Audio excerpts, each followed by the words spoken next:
Good day. My name is Jeff Gove. I'm the current president of the American Morgan Horse Association. This will be the first in a series of videos designed to inform the membership of issues of importance occurring within the breed and the larger equine world in general. As we all know, all associations, particularly animal associations, have taken a dramatic hit in terms of membership and involvement over the last 8 years due to the Great Recession.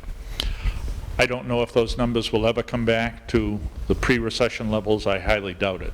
With that thought in mind, the American Morgan Horse Association last year went out with the assistance of Glenn Tecker of Tecker International. The board met for 2 solid days in Springfield, Massachusetts, with 15 members at large of AMHA, as well as 5 senior members of the staff, and crafted a new strategic plan designed to deal with these issues and specifically other AMHA-related issues. We have developed a series of goals and objectives with strategies designed for each of them in order to better implement the plan.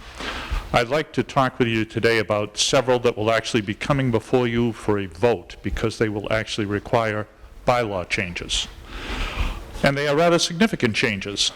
Not being shy and retiring, I have appointed a series of task force to come up with the best way to implement some of these plans. And the first, and probably the most overall impactful plan, if there is such a word, is a governance reorganization.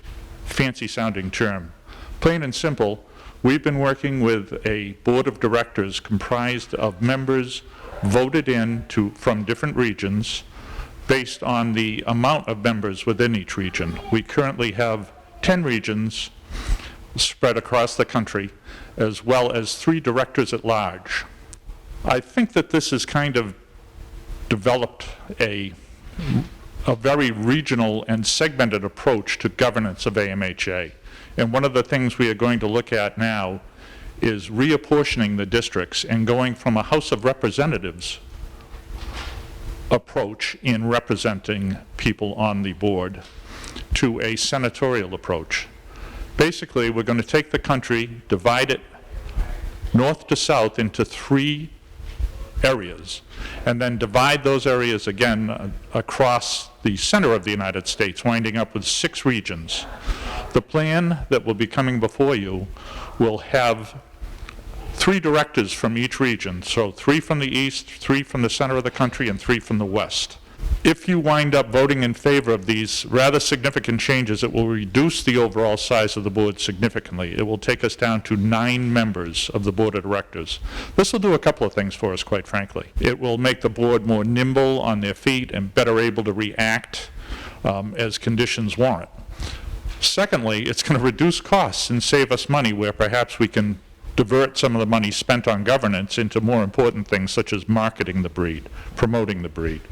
All key, I'm sure you'll agree, in today's world. Along with the governance reorganization, you say immediately, those of you who show horses and love to show horses, well, what happens to the regional shows associated with the regions if we're redistricting? I have appointed a task force to look at the regional show structure and star rating program. We have not had more than 1 meeting of that organization so far, of that committee meeting so far, but their recommendations will probably be brought forward in the next 30 to 45 days. And quite frankly, I've given them a charter of a absolutely blank canvas and asked this group to let their imaginations run wild. They may come back and say, we want to junk the entire process that we currently have and restructure it. They may say, nope, we're good with the status quo, or it could be something in between. We'll let you know as soon as we know. But I think tying those 2 items together, the governance reorganization as well as the looking at how we do our regional shows, are very, very important. Along with the reorganization, I might add, I've also asked that committee to look at term limits. One of the things I would dearly love to have come out of this is with the lower number of directors that we get more people able to run because there'll be larger regions, and therefore We don't need 15 people to run, we only need 9. And hopefully we'll get more involvement from the members at large. I would love to see that. I personally would like to see term limits brought in and force us to have more people get involved. The more different points of view, the more diverse, the better off we are. Georgie Green and Ling Fu Wiley are co-chairs of this task force, and they too have not had a single meeting yet, but their charter is the same as the Regional Show Committee, and that is they have a blank canvas and they are able to say, yes, we want to stay with what we've got, or no, I want to wipe it out, and here's what we recommend doing, and here's what the costs are associated with doing that. I am about to appoint a horse park affiliation task force. Quite frankly, one of the things I think that AMHA, I don't want to say we've fallen down on the job, but I don't think that we have come out and made a definitive statement about our affiliation with the Kentucky Horse Park, the Morgan Pavilion at the Kentucky Horse Park, or any of the other horse parks that are currently planned and or being currently built around the United States. So this will come as a surprise to a couple of the directors, but I'm about to appoint 2 of them as co-chairs for this committee, and Gail Singer and Chris Breyer will be heading this up. And they too will have a blank slate and say, we shouldn't be affiliated with any horse park, or I think we should go in there, find a way to raise the money to build out the Morgan Pavilion and operate it on an annual basis.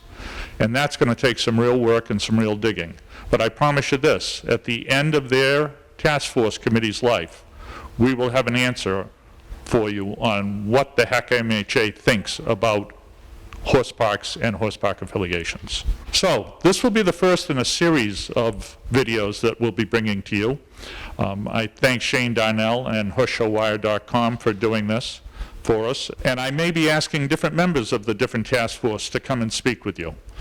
If not, I'll certainly be doing it, and Julie Broadway as well will probably be doing some future videos. I tried to get Gavin in on this video, but he's in the other room playing on the computer, because he's a much better public speaker than I am.